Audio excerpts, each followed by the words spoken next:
Hi there, thanks for joining us again. I am Scott Brennan. I'm here with Ray Simpson. Hi Ray. Hi Scott, good to meet you all. We are back in the prayer room on Holy Island and we're carrying on our conversation about all things Celtic, spirituality, way of life. We've been having fun talking about different things, haven't we, Ray? And today we're talking about lifelong learning in the way of life. We are. So within the community of Aidan and Hilda, there are 10 waymarks, which are signposts for our way of life. And lifelong learning is one of the waymarks. Do you want to maybe unpack that a little bit? What do you mean by that?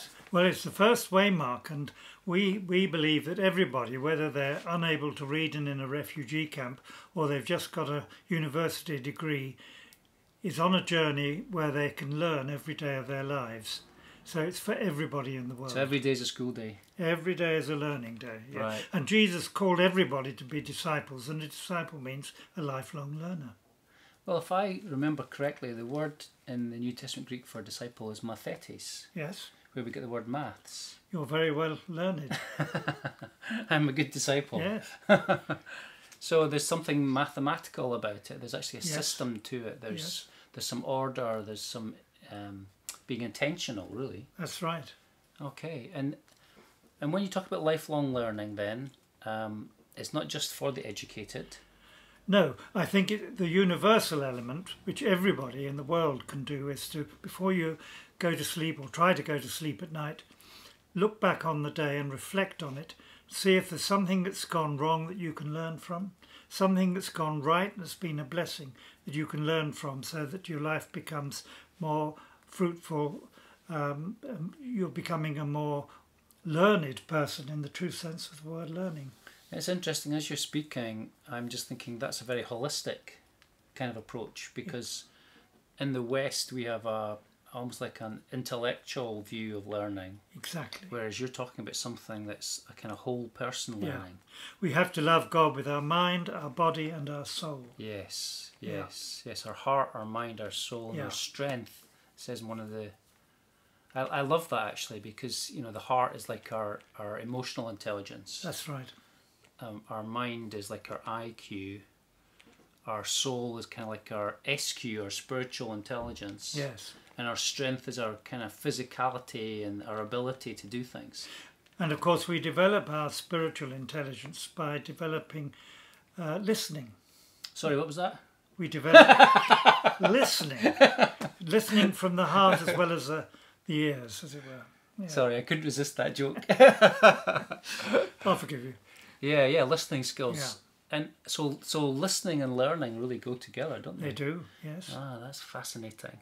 And interestingly, in terms of us being here on Holy Island and Aidan coming from Iona, the monasteries were great places of learning, but they did mission amongst the people who really were illiterate.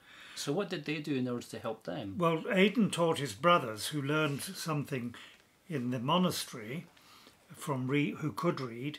He taught them to memorize the Gospels, so that when they met people on the street who couldn't read, the poorest of the poor, they would greet them, they'd listen to their stories, so they'd learn about the culture they come amongst. Okay. And then they say, well, if you invite me to tell our stories, they told stories from the Gospels from memory. Right. They didn't read them. Okay.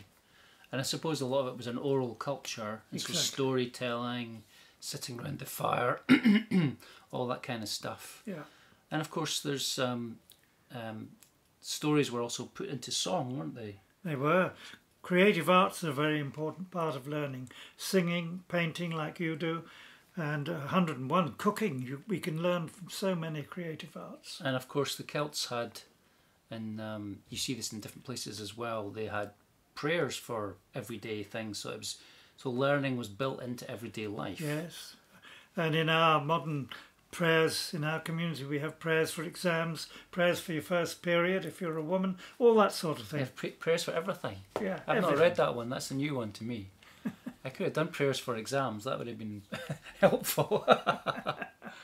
And so when you say the brothers, and you talk about Aidan, you're talking about the the disciples, the apprentices that went with Yes. Aidan, Yes. and they created these sort of learning environments. I suppose did. the monastic centres. Yes. And I suppose that would include things like agriculture and healing, and as well as, you know, scriptoriums Exactly. and so on. Yes. And human relationships too. Right. And so what would that look like? It was some kind of like a psychological approach, or learning from older people to younger. I imagine that happened. I think they had soul friends, so that was an older, wiser person. Right. You could talk something through with and share your problems and your difficulties and your ignorances, things you wanted to learn. Yes. Yeah, that's important, and we can do that today. And of course, Irish monasticism was very influenced by the Desert Mothers and Fathers. So they would be reading, you know, Cassian and Yes. Vigrius and people like that who talked about these psychological things. There were two great collections of the sayings of the Desert Fathers, and there were the lives of them. And certainly we know that in some of the monasteries they had those collections. Yeah. So they would learn the stories, and then they tell people who couldn't read something about them. Yes. And they really valued not just scripture, but the lives of these people, didn't they? Yes, and it was learning by doing, because loads of people went into places, they called them deserts, even though they were in rainy Britain or Ireland. Yes. And they made them deserts where they kind of to live out these truths. And so learning, not only is it holistic, it is individualistic and community. It's communal. It's communal. Yes. Yes. Yeah, yeah. That's very important. It's no good just in our society we're over individualistic, and we think we learn to get ourselves improved and forget that we're part of society. Yeah. Hang on.